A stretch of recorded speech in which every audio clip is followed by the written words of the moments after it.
Всем привет, с вами Тори-чан. Сегодня мы посетим город Беппу, японскую столицу горячих источников, искусства и проституции, как оказалось, но об этом позже.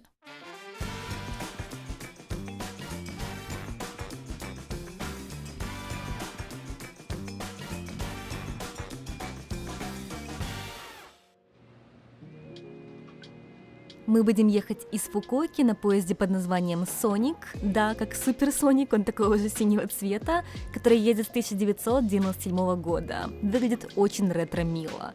Это не скоростной поезд Шинкансен, а экспресс, который едет со скоростью 130 км в час, немного быстрее, чем обычный поезд.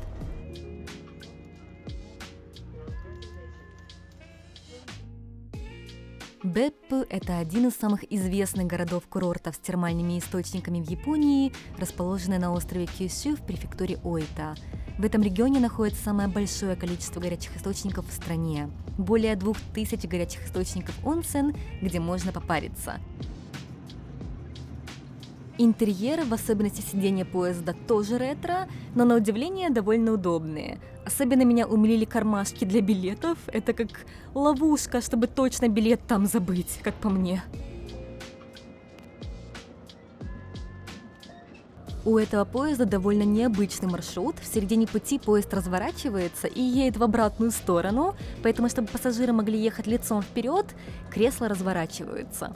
И такое ощущение, что все уже не раз ездили в этом поезде. Все одновременно встали и начали разворачивать кресла. Вот так вот это выглядит.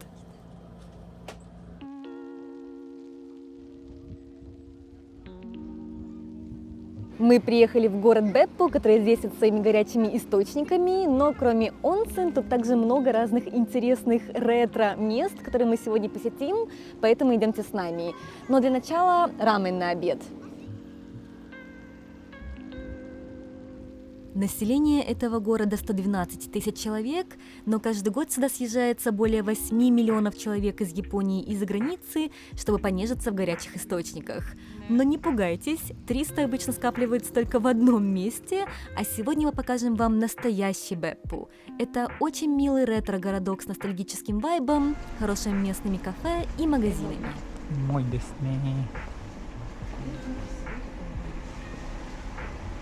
Кафе, заккая, датте. Гуляя по улицам Беппу, ты словно попадаешь в Японию 60-х годов. Город, архитектура и даже люди словно застыли во времени. なんかタイムトラベルしたみたいだね。今日日曜日なのにあんまり空いてないね。やっぱ夜だよね。うん。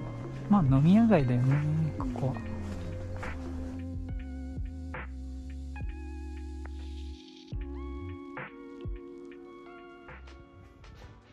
Префектура Оита, в которой находится город Беппу, знаменита своим сельским хозяйством, в особенности курицей, вкусными яйцами и говядиной Оита Вагю. Поэтому сегодня на обед мы решили попробовать местный рамен на легком курином бульоне.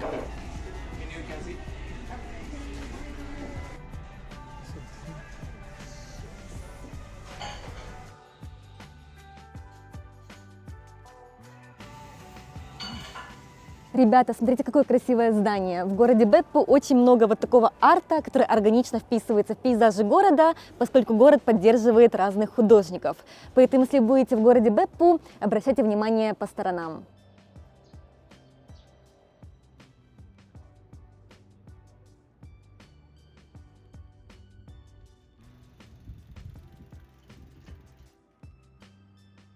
Здесь также есть несколько галерей и магазинов, как, например, Select Beppu, вот в таком старом традиционном доме.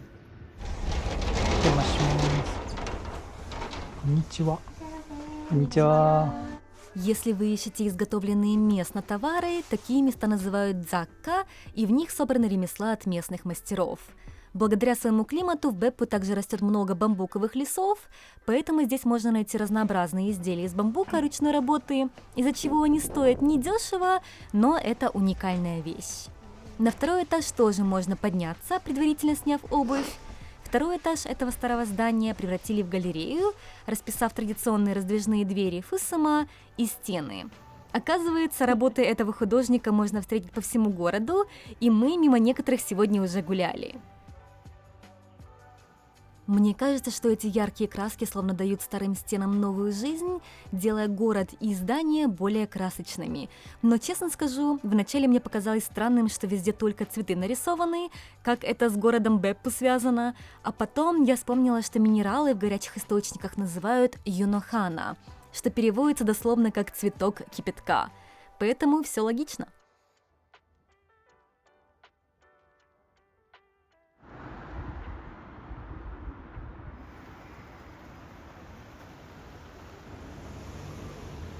Еще один магазин Дзакка, который нам очень понравился, называется Спика. Снаружи он не выглядит большим, но внутри открывается просторное пространство с высокими потолками, теплым деревом, нежными деталями интерьера и невероятным подбором местной керамики.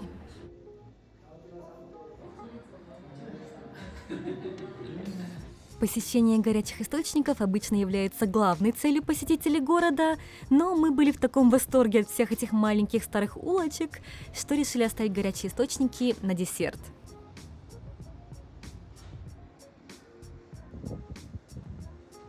После исследования центра города мы решили проехаться по канатной дороге, до которой легко добраться на автобусе от станции Беппу. В этот день был праздник совершеннолетия, поэтому по городу гуляло много нарядных девушек. Мы сейчас будем забираться вон туда, наверху минус 10 градусов, но мы совершенно не подготовленные, поэтому посмотрим, как долго мы продержимся. Но для начала нам нужно купить билеты. При входе в офис канатной дороги написано, что тут всем управляет босс по имени Нята, а вот это ее офис. На входе было написано, что эта кошечка здесь главная. Какая хорошенькая.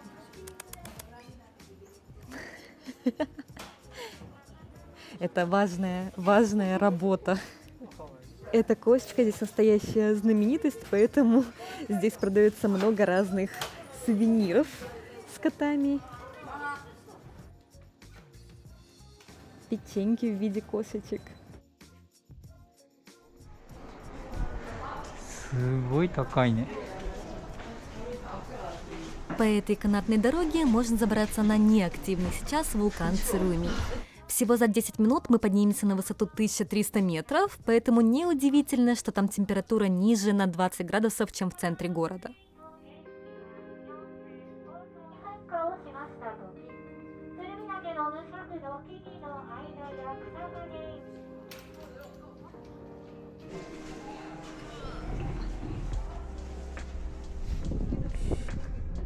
О, 綺麗。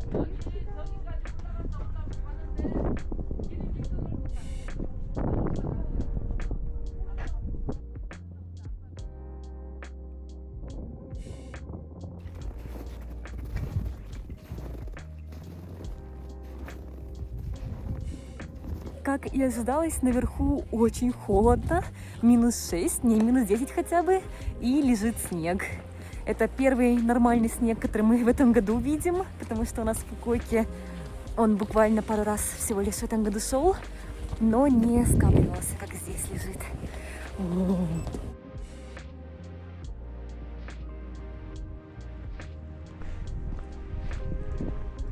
Японские девочки, как всегда, с голыми ногами на вершине горы. Ё-моё, люди!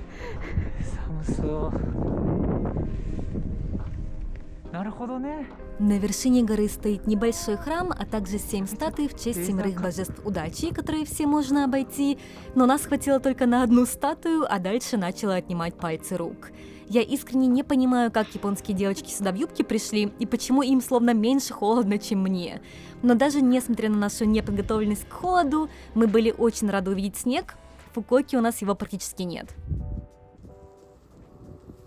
すごーい。ああ、気持ちいいこれは。うわ、寒い。おお、超綺麗。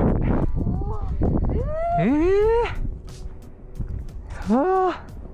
怖いここ。かっこいい。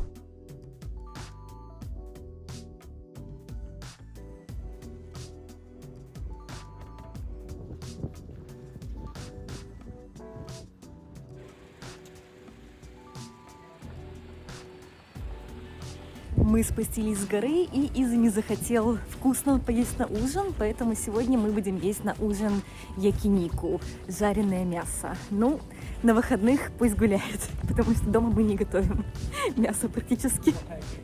Ико-ико. Просто место, где местные едят.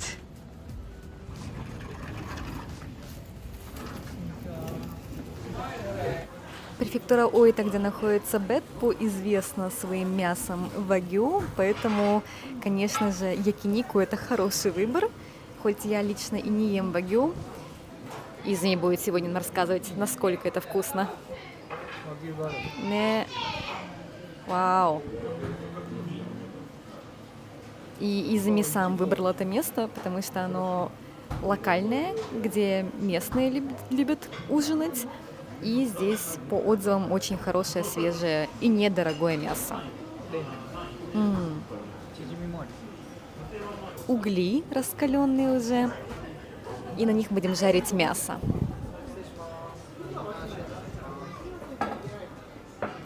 Вау.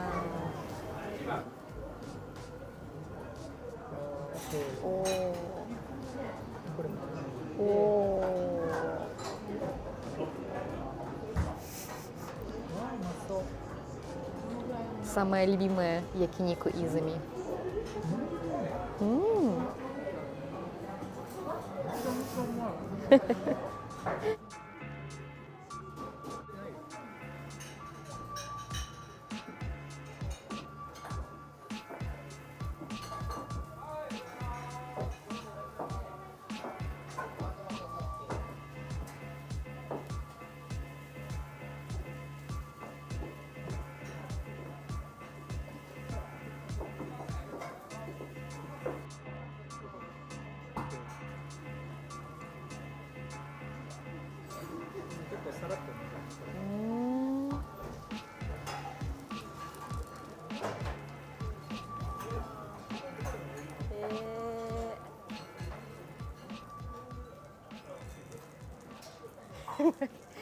Каждый раз одна и та же реакция.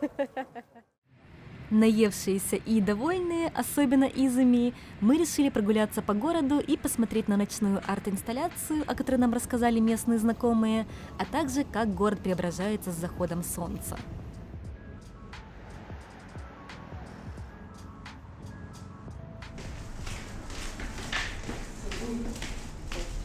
Ика-гейминг.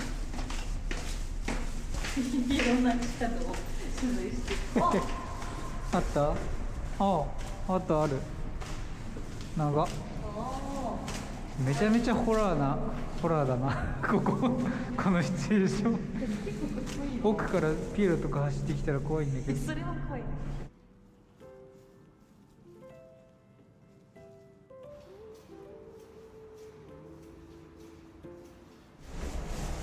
記念パブ。А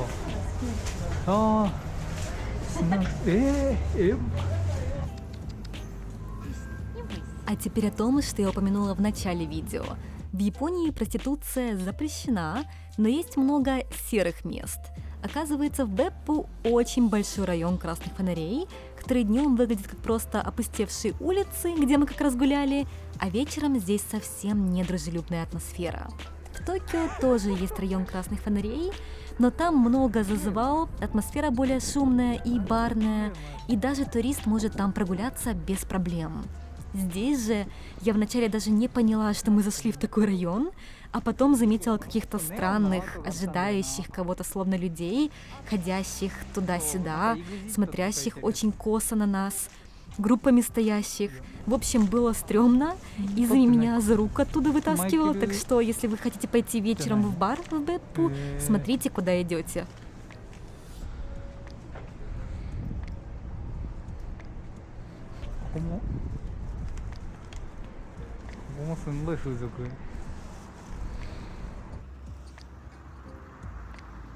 В итоге мы решили пойти в более светлое место, в местную пивоварню с крафт-пивом этого региона.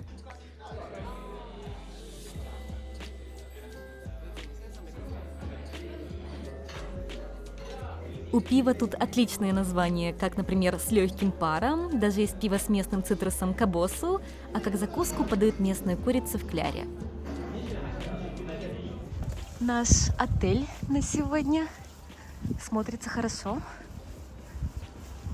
Вот в таком номере мы сегодня остановимся, довольно просторный. Здесь есть рабочее место, обеденный стол, 2 кровати. Это даже не отель, а скорее как Airbnb, поэтому очень просторно и при этом дешево. Он стоил 1 ночь 14 тысяч йен. Раковина, сушка, стиральная машинка, ванна с душем. Очень просторно. Тут можно и готовить тоже. Кухня, холодильник, микроволновка, туалет. Для 1 ночи великолепно.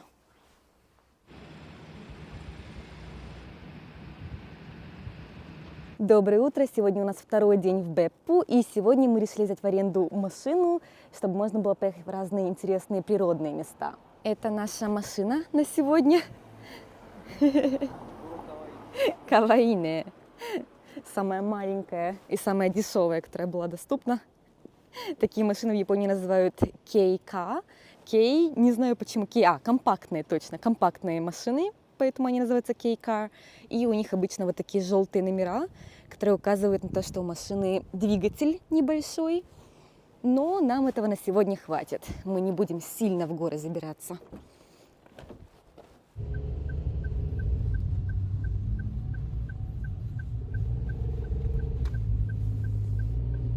На завтрак мы приехали в Starbucks у парка Беппу. Если честно, я не любитель их кофе, но именно в этот Starbucks хотелось заглянуть. Сейчас вы поймете почему.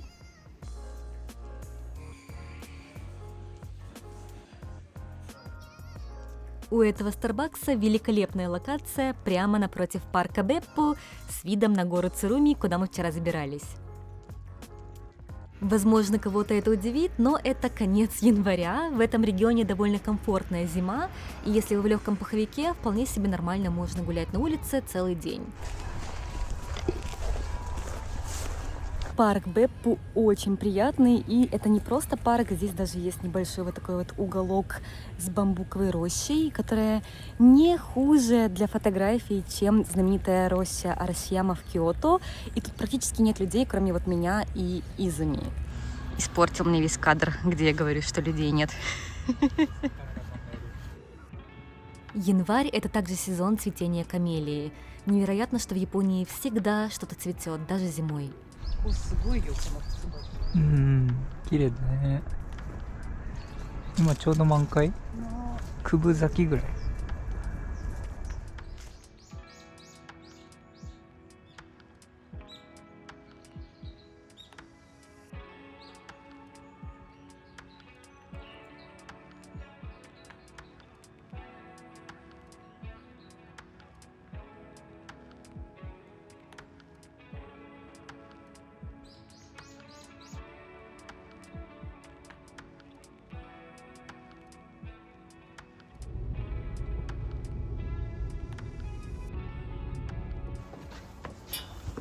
Сейчас мы приехали на обозревательную площадку под названием Юкимури, и отсюда открывается вот такой невероятный вид на город. Эта панорама – главный символ города Беппу. Из многочисленных труб у маленьких домиков поднимается пар горячих источников онсен, бьющих из земли, словно мы попали во вселенную стимпанка. И, конечно же, мы не можем уехать из Беппу, не окунувшись в горячий источник. Беппу славится 8 основными районами с разными видами термальных вод, каждый из которых имеет свои уникальные особенности и атмосферу. Сейчас мы едем в район под названием Мьёбан-Онсен. Сейчас мы приехали в район Беппу под названием Мьёбан-Онсен, который находится в горах и знаменит своими молочными горячими источниками. Мёбан Онсен известны минеральными источниками с сероводородом и производством лечебных солей. Сероводород помогает снимать воспаление с кожи и делает ее мягче, но пахнет тут, ребята, конечно, сероводородом. Вот так используют пар от горячих источников для готовки еды. Он пахнет как вареные тухлые яйца. И здесь готовят часто яйца, разные булочки и так далее. Приготовленная на пару горячих источников еда – это местный деликатес. Не знаю насчет полезных свойств, но аромат источников точно впитывается.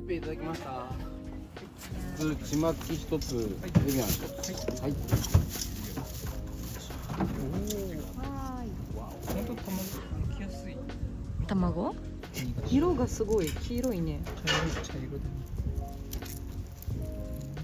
Итадакимас. Пахнет очень странно. Такая сугуяна не сыры.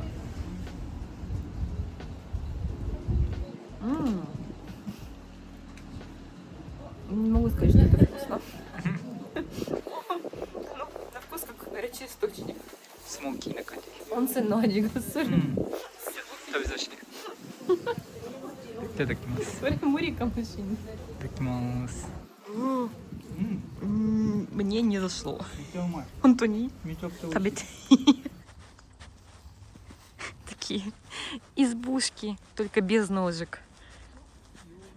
Внутрь этих изб можно зайти и посмотреть, как раньше они были сделаны. Еще одна особенность этого района – это вот такие хижины, где с древних времен добывали минералы из термальных вод. Такие минералы называют юнохана, и они образовываются из паров термальных источников. А в этих хижинах за счет специально выстеленных камней и соломенной крыши процесс роста кристаллов ускоряется. Дальше их можно использовать как лечебные соли для ванн или ингредиент для косметики. Вот в такой горячий источник мы пойдем, семейный. Он без красивого вида внутри, но зато можно посмотреть, как раньше японцы принимали горячие источники.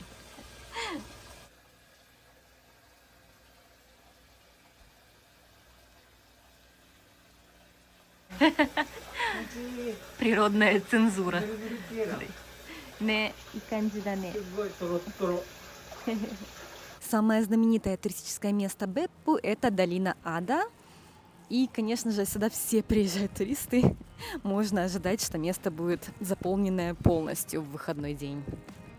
Это то самое место, где скапливаются все туристы, кто приезжает в город Беппу. И я не говорю, что это место не стоит посещения из-за этого, просто будьте готовы к тому, что здесь больше людей, чем в центре города или в отдаленных горячих источниках. Долина Ада-Беппу – это что-то вроде музея под открытым небом, где можно посмотреть на разные виды природно образованных горячих источников, которые бывают разного цвета – голубого, красного, белого и так далее. К сожалению, в них купаться нельзя, они слишком горячие для этого, примерно 100 градусов каждый источник, но просто погулять здесь тоже вполне себе атмосферно.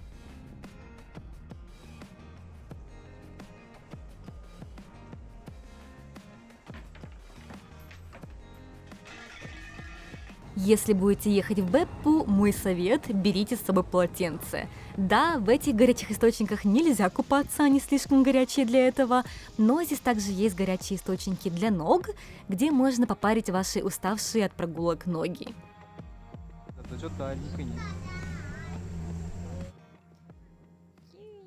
Думаю, многие уже догадались, это место называется Ады-Беппу именно из-за того, что здесь отовсюду идет пар, словно вы находитесь в аду, где грешников варят в больших котлах. Но, как сказал Изуми, это место больше похоже на рай, особенно для любителей горячих источников.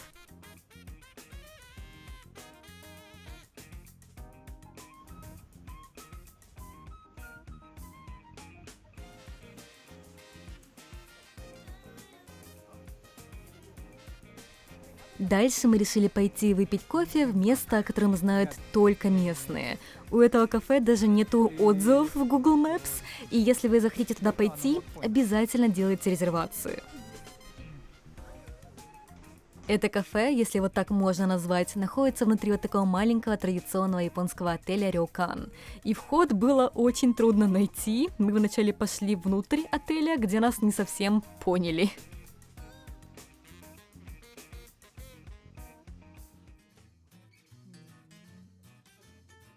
Это оказалось не совсем кафе, а комната в японском традиционном отеле, где мастер может угостить ароматным кофе или чаем, а также пудингом по его личному рецепту.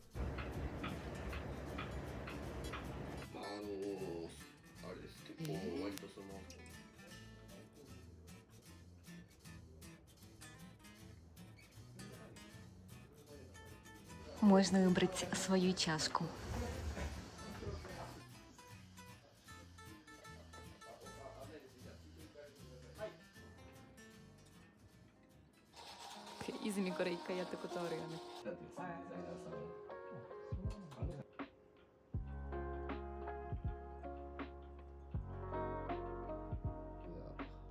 Было очень интересно послушать рассказ мастера о его любви к кофе и особенно пудингу.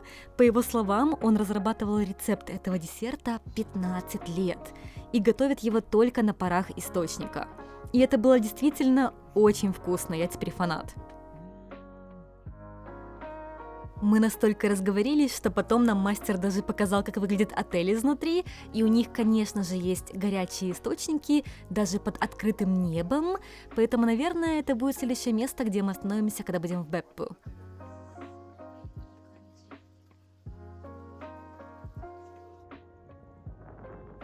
Беппу мне показался очень уютным, особенно если просто исследовать город и его маленькие улочки, а не останавливаться на туристических местах.